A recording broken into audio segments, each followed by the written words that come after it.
Whether you... That's fine. Good afternoon and welcome to the Mayor's Western Community Meetings for July the 10th. Mayor, you want to say a few words? Yeah. Thank you very much, Jose. And I just wanted to introduce a new member of my staff that is relevant to the neighborhoods, Ms. Tiffany David. Hi. Who is heading up my Neighborhoods First initiative and the Mayor's Neighborhood Advisory Group. Welcome, Tiffany. Thank you. And she will be supplementing what Jose is doing. They won't be duplicating efforts. Tiffany's going to have more of the grassroots outreach interaction and also intercepting and fielding specific concerns from neighbors. And we're expanding Jose's portfolio a little bit, but we'll announce more of that later. But anyway, welcome, Tiffany, and good to have you. Thank you for the warm welcome. And with having said that, Captain Marchese, take it away. Thank you. We'll be doing the Western District. What you'll see is, while it's not a big drop in crime, it's still a drop in crime, down 1.8% in the year of 2019 compared to 2018 in the month of May. Citywide will be down 5.9%.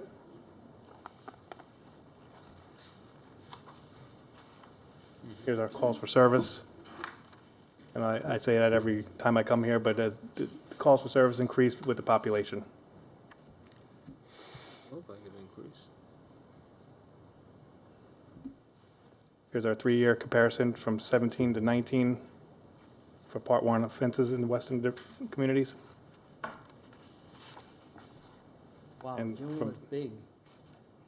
Yes. And from 2007, 12-year comparison, you can see a significant drop in crime.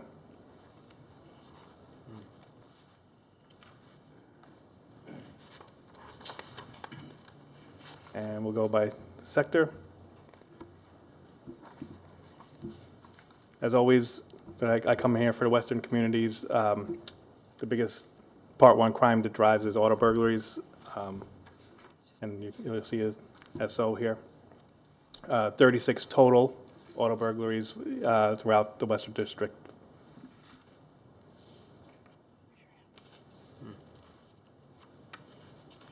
Here's Sector 26. Locations of some of the crimes in Sector 27.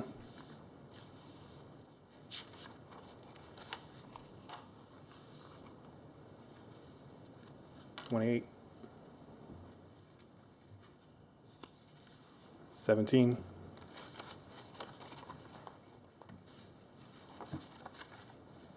18, which is out on the villages and seems to have gotten hit with a lot of auto burglaries.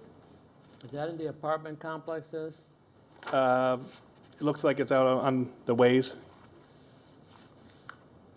32nd, 31st, Heritage, that area, a little cluster over there. Off of Shiloh? Yep, a little bit on North Point.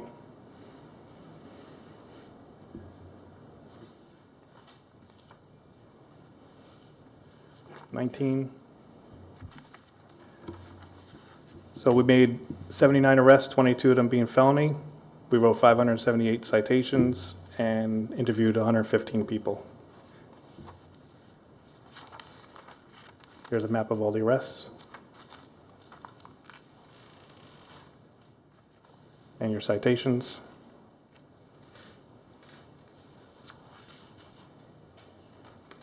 And our interviews. Some of the notable arrests was robbery arrest on North Point. He bonded out about a month later. Palm Beach Lakes and Robbins, robbery arrest, still in custody. Is that at the mall? No, Oh, no, it's out. West of the Correct. mall. And as always, I talked to Mr. Wolf. Any kind of traffic complaints, please email. Any questions? Mayor? Yes, Mayor. Thank you, Captain. I appreciate all of your service. If there was one takeaway from your presentation you would like to give the residents, one piece of advice, what would that be? Always lock the cars and take your personal stuff inside, anything of valuable. Don't make yourself a target. Thank you so much. Any questions? I have a question. I see that on the western communities, I didn't see that many stops along Okeechobee. Is that because the sheriff's department? But we do split. Right. Uh, Because I only see like 4 or 5, and I'll be honest with you. I've been there, and they drive. So, They'll be stopping. okay. Thanks. Thank you so much. Nothing on North Lake. Oh, did you have, you want to present? Oh, okay. Oh, I'm sorry. Did you have any? Okay. Okay, very good. Thank Thank you. you. Thank you so much. Rick, before you go, can we let Armando in? Sure. Go ahead while you're up there. I can sit. No, he just has a quick Just announcement. a quick. And so does Penny. Very quick. Yeah.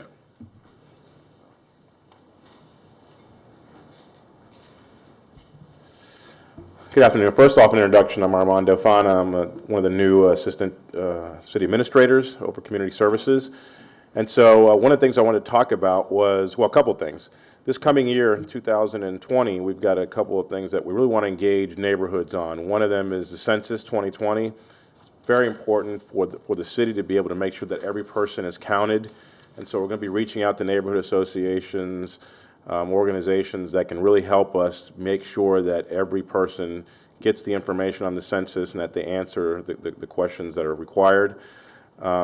This is a once in a 10-year opportunity that we had to be able to get additional resources for the city, be able to get additional representation in Washington. So it's critically important that we do the count correctly. So we'll be reaching out as the year goes through, at the end of this year and beginning of next year, to make sure that you can assist us with that effort. The other thing is it's the city's 125th anniversary coming up as well in November, and we're going to be celebrating throughout the entire year that anniversary. And so we'd also like to engage the neighborhoods on that effort, maybe look at neighborhood events that we can do together with the neighborhood associations, parties or whatever that celebrate the 125th anniversary of the city. So we'll also be reaching out to you in the next couple of months on that as well. If you have any interest, feel free to reach out to myself, to Jose, or to Tiffany, and we'll start kind of putting that together for you as well. And then lastly, we are also going to be looking at, as part of the mayor's initiative to really kind of focus in on neighborhoods, we're going to be on the second floor in the mayor's office kind of rearranging a few things. Jose is going to be, as mentioned, having some advanced role. Wendy Morse, who's here as well, who works for me, and Kevin Jones. We're going to be having a neighborhood engagement effort and a neighborhood engagement team. So there'll be you'll see a lot more energy and effort, I think, behind getting neighborhoods involved and engaged and making sure that we're responsive to your needs. So those are kind of just the 3 quick things that I wanted to announce. Thank you. You want to say something? Hi, everyone. Well, let me, thank you, Armando, and I appreciate that. And I'm sorry, Penny.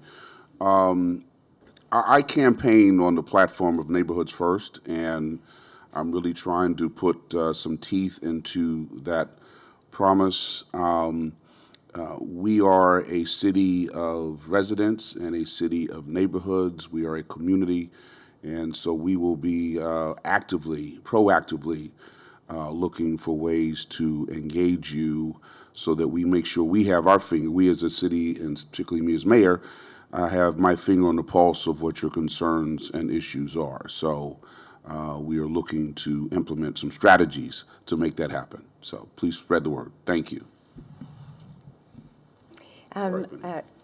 I'm Penny Redford. I'm the Climate Change and Resilience Manager, and really just following up on both what the mayor said and Armando said, I want to invite you to our E4 Summit, which is at the Science Center and Aquarium. We partner with them every year, and this is it's a Green Health and Wellness Summit. We've expanded it this year, and there is a fee to get in because of the Science Center, but it's half price for residents. And I just have some fans back there so that you can pick it up and see sort of some of the things that are going on. But also, you should have seen in your utility bill in June this little flyer. And there's a lot of good information in it, but I want to highlight this section right here, and that is that the Sustainability Office is really trying to focus on getting into neighborhoods more. And we've always done that, but we're really focused on it now. So we have different programs that if you would like us to come to your neighborhood meetings, or if you'd like to schedule a special, if you've got a special event happening in your neighborhood and you'd like us to be there, we want to be there for you. We have programs like rain barrels, water conservation, energy conservation. We give away trees. We can talk about the latest and greatest on electric vehicles. You tell us what you would like to learn more about, and we will structure something for you. So please, we're a resource for you, and we really want to be there for you. Thank you, Penny. And I have some additional flyers and fans in the back. Thank you. Thank you. All right, Rick.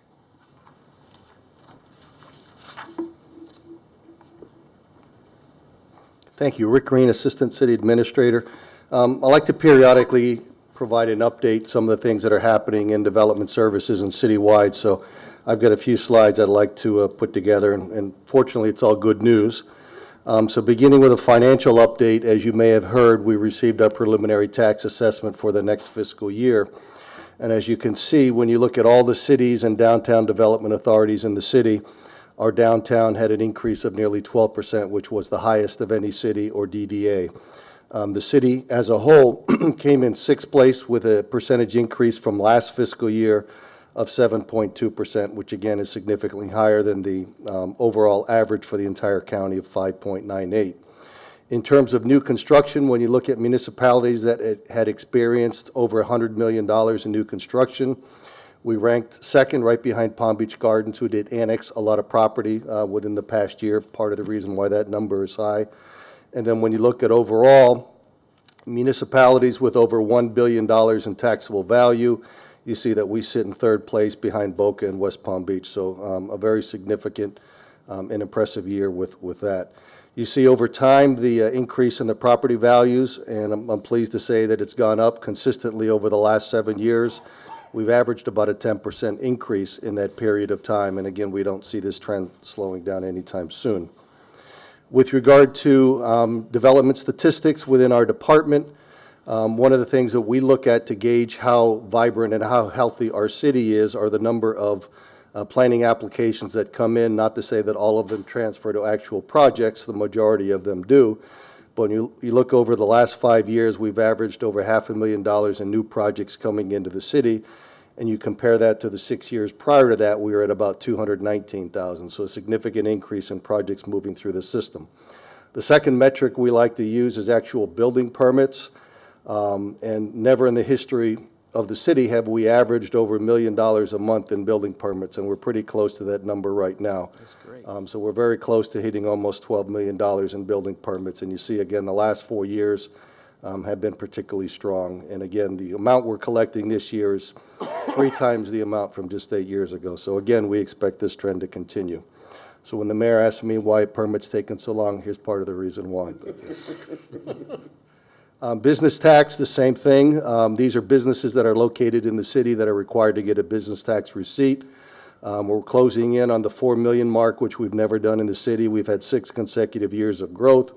Again, a 36.5% increase, and again, just $1 million more than we were collecting just 5 or 6 years ago. So that's going to be a very steady number, and that's money that goes into the general fund, by the way. And the one that has had a dramatic increase, thanks to all these folks sitting over here on the left, my left, code enforcement, fines, and assessments. A couple years ago, during Mayor Moyo's term, we took a very aggressive stance on foreclosures and demolitions, and quite frankly started playing some hardball thanks to Laura's lead in chronic nuisance. So you see what we're averaging a month in fines and assessments. So 3 years ago, we did 1.4, 1.4. Last year, we collected 1.6 million in fines, and this year we're on pace to do almost 1.9 million. Again, our goal is not to collect a great amount of money. Our goal is to bring the home or the business into compliance. This is a result of that more detailed enforcement that we've been doing. But again, we're seeing a pretty significant increase in the quality of our buildings in the city. With regard to code, one of the things I wanted to address, we currently, as you probably know, have 14 code enforcement zones within the city. By policy, I like to have our code officers rotate if they've been in a zone more than 2 years. It's a way of keeping the code officer fresh, looking at new properties. It also gets a new, fresh set of eyes for code officers who may have been in an area too long. So normally, as we've done in the past, we rotate the entire city at one time, but because we've had so many turnovers and so many new code officers join us, we looked at how many code officers have been in their zone for more than the 2-year number that we use. And we found that we have 5 code officers. So we're going to make some minor adjustments in the future. So we wanted to let you know, and we're going to present this at all of the mayor's meetings. So Don Williams, Don, raise your hand, who's been the code officer for the Far West area. He's going to be moving. Paul McFarland, who's sitting right next to him, will be taking over Zone 14. I could be cheesy and ask you guys to switch seats, but I won't do that. But again, Don will be moving to another zone, and then Paul, who was in Zone 13 right next door, so he has been working in this western area. He's going to move one zone over to 14, and then Richard Pazmino, a very young, aggressive code officer doing a very good job with us, will move into Zone 13. Some of the other changes we're making are shown here. Phil moving from 7 to 6. Cassandra in Zone 6 is moving. We have one vacant position that Laura and Mitch will be interviewing, I believe, 13 candidates to try to fill one position. It's been a bit of a challenge, but they'll be doing that tomorrow? Tomorrow and Friday. And then again, Richard's zone, who's now moving to 14, will be filled by the new officer we hire. So this will be our changes that you see. So the zones highlighted in yellow will have existing officers moving into them. So it's zones 3, 4, 6, 7, 13, and 14. I do go through, when we've done this in the past, we have gotten complaints from HOAs. We love our code officer. We don't want to see him go. And then usually about 3 or 4 weeks later, I hear from those same people, we love our new code officer. They're doing a fantastic job. So I suspect that will happen here because I'm proud of all of the work that all of our code officers have done. They're doing a super job, and you're not going to see any change or hiccup in what we've done to date. Generally, with regard to development activity, as I mentioned, this is kind of a tied into the building permit activity you see, but these are all the projects that we are working on kind of in our pipeline. The ones in green are under construction. The ones in yellow are approved and not yet started. You see on the west end, we've got some annexations that have come in, numbers 1 and 10. The prime development is up at 45th Street and Military. The Grace Fellowship Church is on the south side of Okeechobee, so they're going through an annexation process right now. The ballpark at the Palm Beaches, quite honestly, has had a positive effect because we now see the prime development is the northwest corner of 45th Street and Military, kind of a dumpy area, but they're now going to be upgrading that corner. The Southwind Plaza, which is number 3 on the map for the west end, which is the shopping center just to the south, received approval from the commission to make some improvements there. So we're starting to see some positive effects. Other projects like Azola, Georgian Gardens are under construction. And then downtown, we won't dwell on these, but again, we've got a lot of activity between residential projects, hotels, mixed-use developments, commercial developments, and roadway projects shown in green. A lot of activity happening. So we're staying very busy. When you start looking at all the projects in the pipeline, nearly $1.9 billion in construction right now, another $1 billion approved but not yet started. The ones in yellow I highlighted are in the western areas that might impact your communities. And then those in review are about $587 million. So when you add all these up, between what's under construction now, what's approved and not started, and in review, it's about $3.5 billion worth of projects. So we're staying quite busy, but that's good for the city. So that's all I wanted to present. Laura and Mitch are here. We've got our code officers here as well, so we're happy to take any questions you might have. We can introduce Chris. Sure. Yeah, we just wanted to introduce our newest code officer, Chris. Could you stand? He's actually working on the north end. He's been here a couple of months. He's been dynamite so far. Good. Welcome. Any questions? Thank you, Rick. Thank you. Any comments or that you may want to share? Okay. Our next meeting, and it will be the last meeting for the year, for the Western Community, will be October the 2nd. Please have your items in to me by September the 25th. And thank you for being here today, and we'll see you. Drive home safely.